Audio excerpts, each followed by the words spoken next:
inside. See what it's like.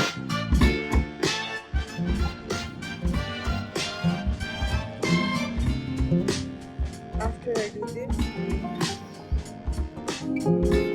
all of this I don't have to pass through it regardless. Everywhere, sealant everywhere. Aesthetics of it not that important at this point.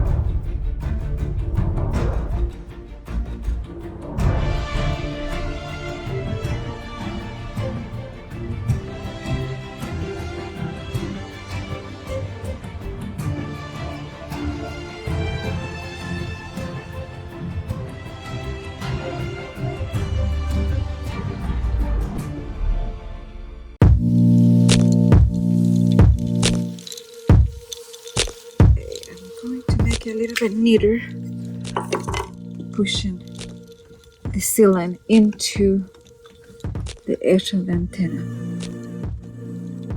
Then I'm gonna drop the same sealant on each screw, and then I'm gonna cover the screws with ETERNABOND.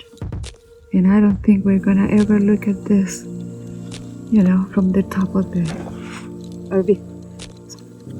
Now let's do the screws. Just gonna drop a little on each one to avoid rust and any possibility of water coming through them. And then on top of them, I'm gonna put tape.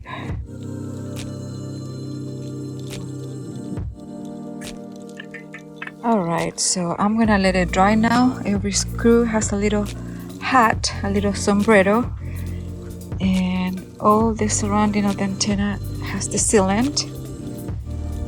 Now I'm gonna let it dry, and then I'm gonna add tape on top of that to cover from here to here, all over it. And I have my glues warming up here. It's easy to work with them if you put them by the sun. I am on the last strip of ETERNABOND that I'm going to put around the edges. And as you can tell, it overlaps a little bit, so it covers the edge here, even though the rain falls this way. You know, it's nothing is going to come from the bottom up. And even if it did, there's a foam cover under, and then so just extra precaution. I want to ensure in my head that it is as well done as I could possibly do it. And don't mind my fingernails, please. They're terrible. Alright. Then come under that part.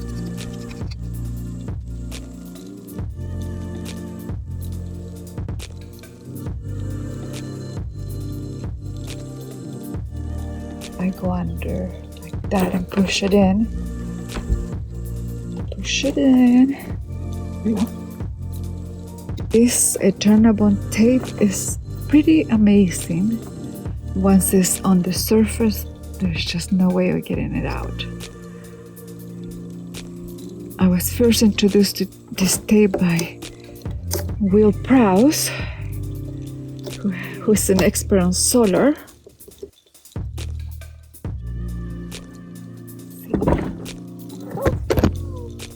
This is the final product, as sealed as I'm gonna get it. And this will be the preparation of the antenna on the junction box. Now I'm gonna let it dry a little bit. I'm gonna turn it upside down, and I'm gonna prepare the bottom of the box to mount on the roof of the Mini.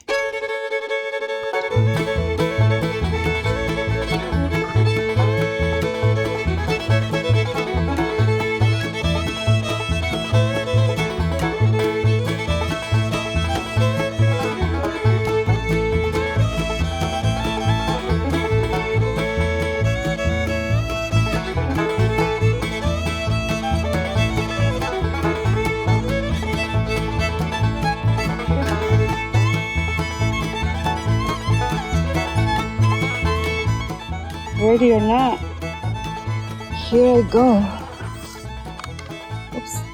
Oopsie, oopsie, oopsie. Okay. Pray for me. Okay, what if I find my edge right there?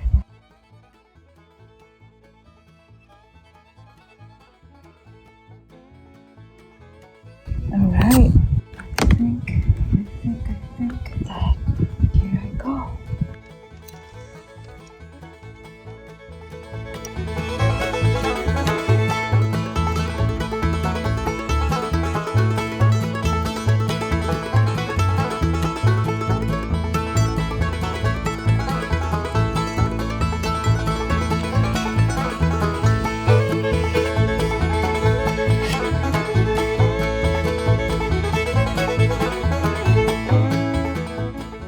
Okay, now I'm gonna go with this premium glue all around it.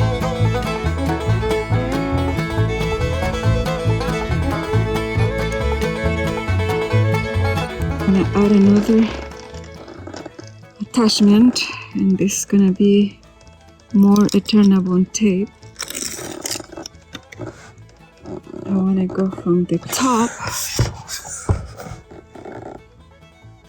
right here and go down and over the screw. That's what I want to do. Are you gonna let me? Are you gonna let me?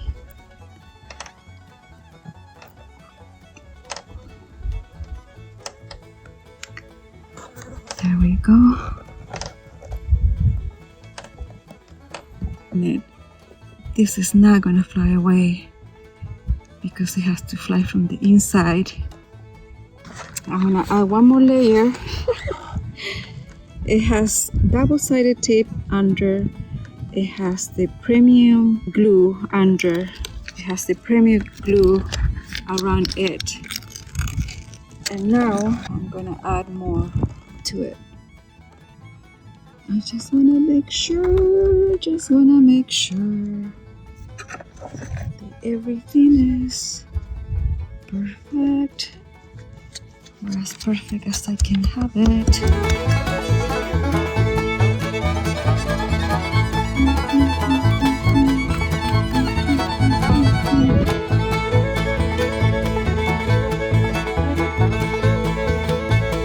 The outside antenna installation is done.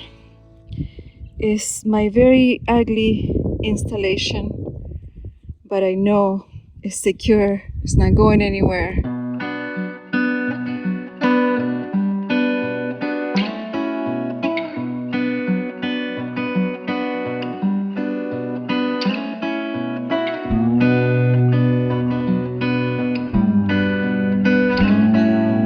From the distance, looks pretty cute, I think. It looks pretty neat.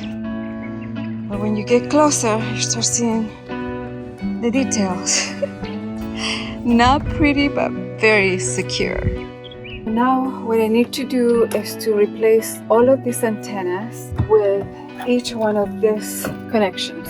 I'm gonna figure that out next, and hopefully we'll get done before sunset. This one says GPS. Okay, I'm glad they're labeled LTE4.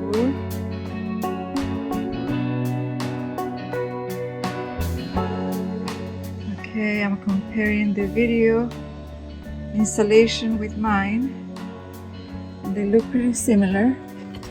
If I put it this way, look at that. Okay.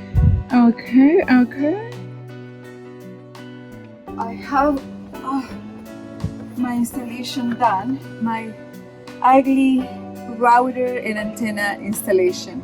Now I want to learn how to shorten the cables, because the shorter, the better connection to the antenna. Let me stop you right there, Claudia.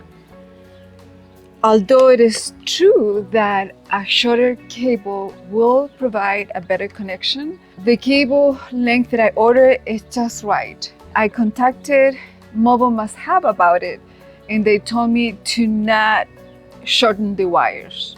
Do not do that. So I will not. Oh, hello.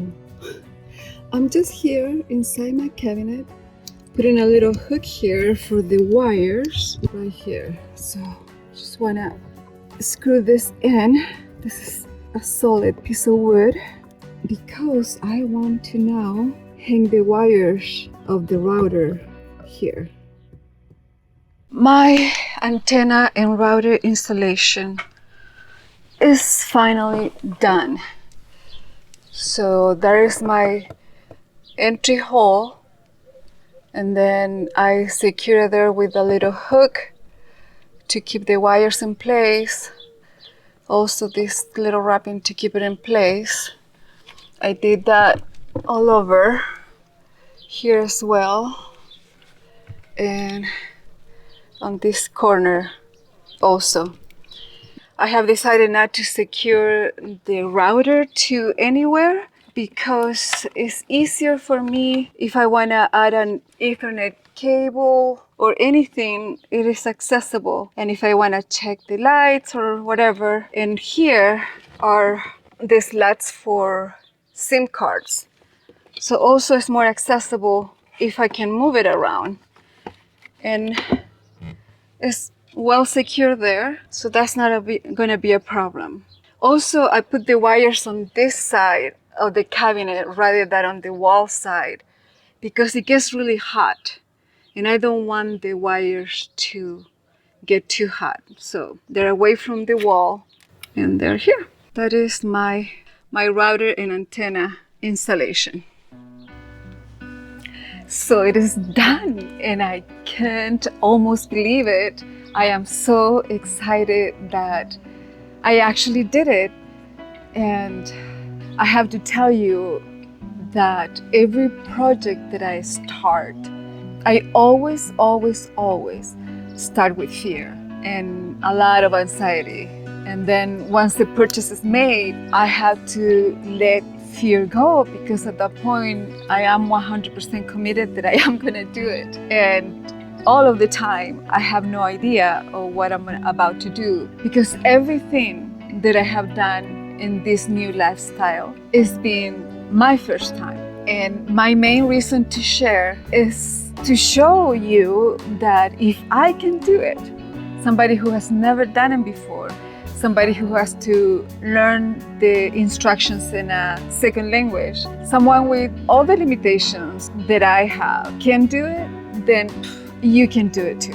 You can do it too. And that is one of the main reasons why I have been sharing what I am sharing with you. And also if I can make you laugh or if you can learn something, even better, even better. It's been a while now since I finished the installation and my report is, I am so happy I did it. I am so happy I did it. I love to boondog, I love to be far away from the noise. But that presents some limitations like getting connection, and I want to make my life practical. I want it to be functional. I want to be able to work and do the things that I want to do when I need to do them. That was the reason why I chose to go the routed route. Anyway, I did it with zero knowledge. It is very well done. I secured it very well. I put glues everywhere.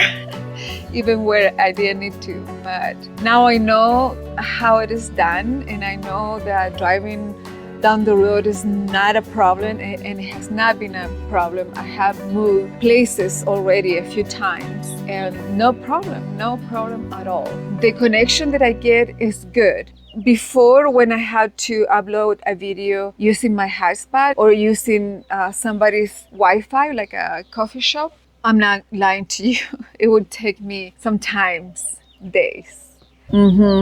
Now I am in a rural area again. I don't like to be in big cities. I will be in big cities once in a while, but I prefer to be rural in nature. And the last time I uploaded a video to YouTube, it took maybe 2 hours, which is to me nothing considering or comparing to 2 days, for example. But also the inconvenience of having to find a shop or having to purchase stuff that I maybe don't even need to purchase so I can get the Wi-Fi, and I feel bad about mooching Wi-Fi from other people, you know. It's been working fine. I don't have anything else to compare it but the worst of the worst, which is a hot spot or a coffee shop. So comparing to that is excellent. Comparing to a faster setup, I don't know, but I am happy with it. Like I said in a previous video, it is a little bit of an investment. It is not inexpensive, but in my mind, it is a one-time purchase for me. I don't want to update it in 5 years or 2 years or even next year when they come with the better stuff, with the 5G or 6G or whatever there is to come. I don't want to think that I have just purchased an item that it was expensive, then I want to update it again. No. I got a model that isn't the top of the line, but also it's not the worst. I'm very happy with my own internet. I'm very happy that I did it. I'm very happy of how much I learned. I'm very happy with the connection that I had with you guys. Overall, a great experience. It was tiresome. I went up and down the ladder I don't know how many times, but again, I don't mind it because I love physical activities. Thank you so much for putting up with my horrible audio and my not so good picture and my amateur ways. Thank you so much for your advice, your laughter, everything about you. Thank you so much. It has been a wonderful experience overall, and I am just so happy to continue to learn and to share that with you and get your feedback. Thanks again, a million times. I promise you that I'm working on becoming better. Thank you, and I hope that you do come back for the next one. Ciao. Mwah.